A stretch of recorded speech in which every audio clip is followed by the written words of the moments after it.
Hello viewers of Sounding Board. Tonight we're going to talk about America's finest, police helicopter pilot. Made by 21st Century Toys back in, when was this made? It's in the early 2000s. 20th Century Toy was making toys and all kinds of stuff. Yep, 2000s.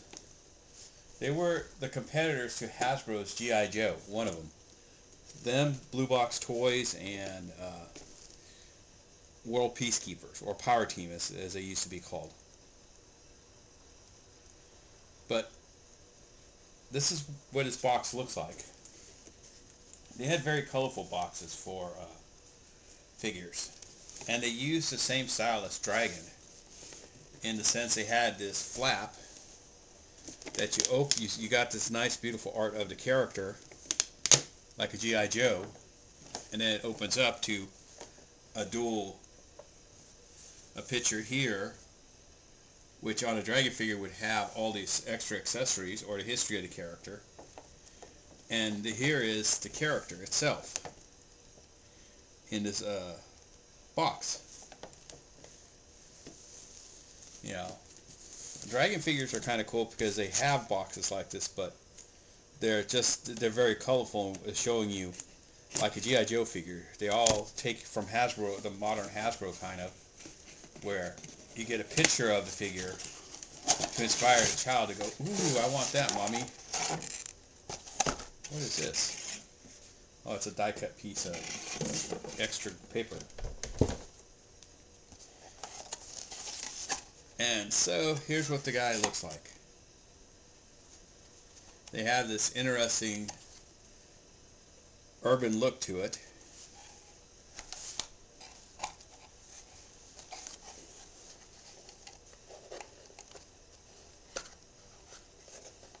And the funny part about 20th Century Toys, it was a military toy line that expanded out into firefighters and policemen and paramedics. And then after a while, I think the company just went out of business. But it originally made diorama stuff. It had huge vehicles. Maybe I'll share a couple if I can finish finding the parts to them.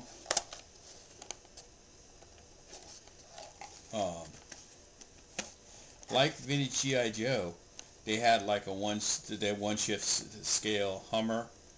They also had villains. Villains even had their own vehicles as well.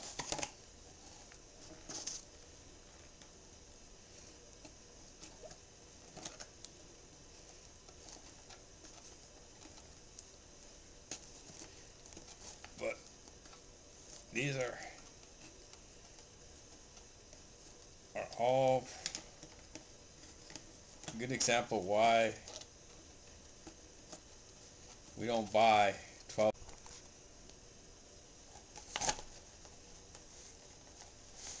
That was peculiar.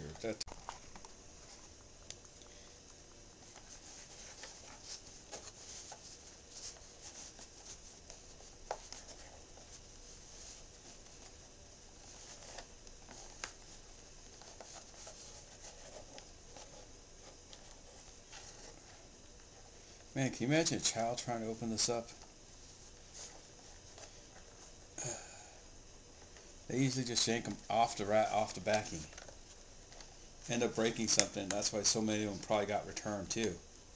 Both with Hasbro and BBI and the other little sub companies that have these figures nowadays.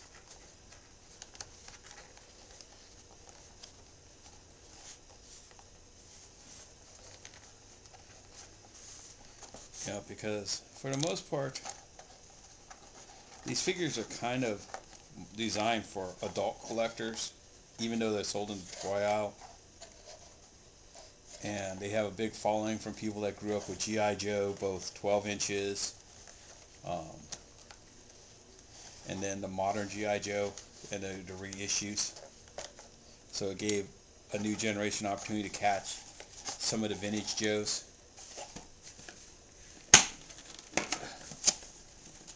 There he goes.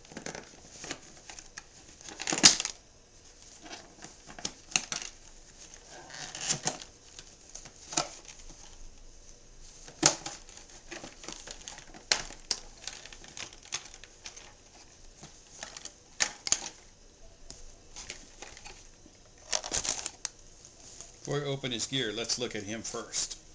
Okay. He has a one-piece jumpsuit. He's on the body where you can change hands in and out. He's multi-jointed.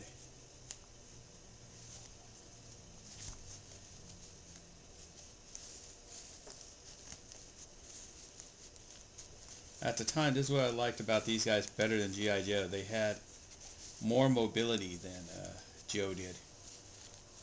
So you could pose them like Dragon, and they didn't break your bank book neither. The low cost was $10. The high cost was $20 for them. He had a bald neck. His torso was moved here. And he actually had a waist as well, so he could go two different directions. And here's his gear. He has cop gun, holster, extra ammunition, vest, and helmet.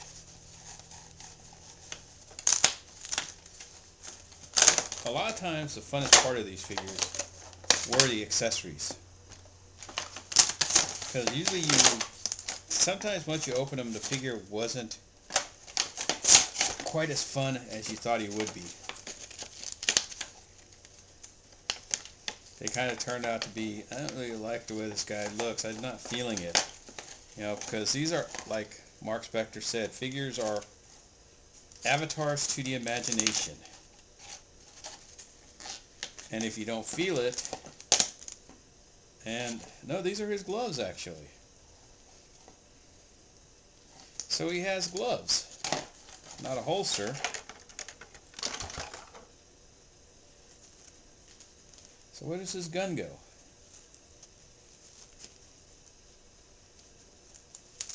Okay, his vest opens from the front.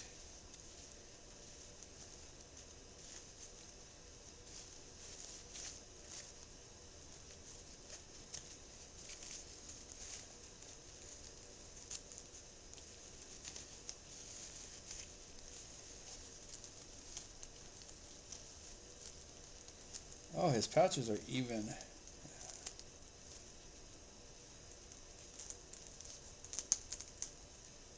I better not pull off because the glue will come off. Velcro. He's got the Velcro pouches too, so you can change them in and out on some of these.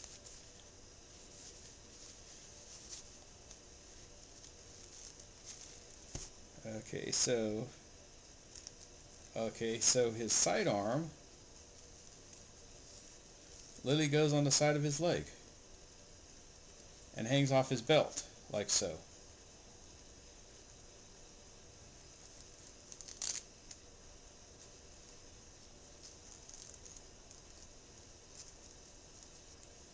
Which I'm not going to try to put on tonight.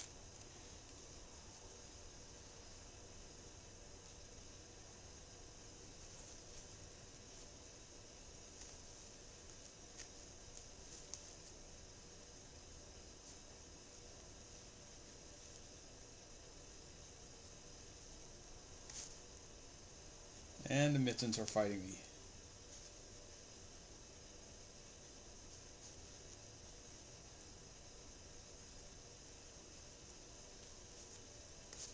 Yeah, these aren't going to be easy to go on either. And here's his helmet. He has this, the night vision goggles, so you can see, and the ability to put down his visor to block out the sun.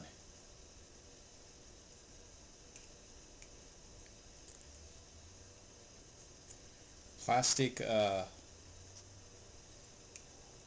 strap, communications device.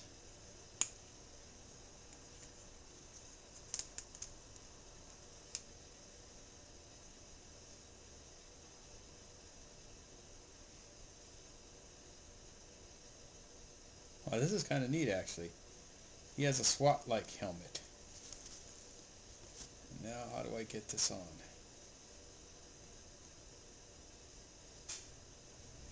Oh, That's how it goes. You hook it this way. Usually, theirs is usually a simple little strap. Stuff to helmet with something, or fight the little pins to put this back in place. But he's kind of a neat little figure when it comes down to it. I wasn't too keen about it, but the price was right on him, so he was worth buying just to open. And plus, I've been having camera problems filming this video. It's died like 4 times. So until next time, this is the sounding board, signing off.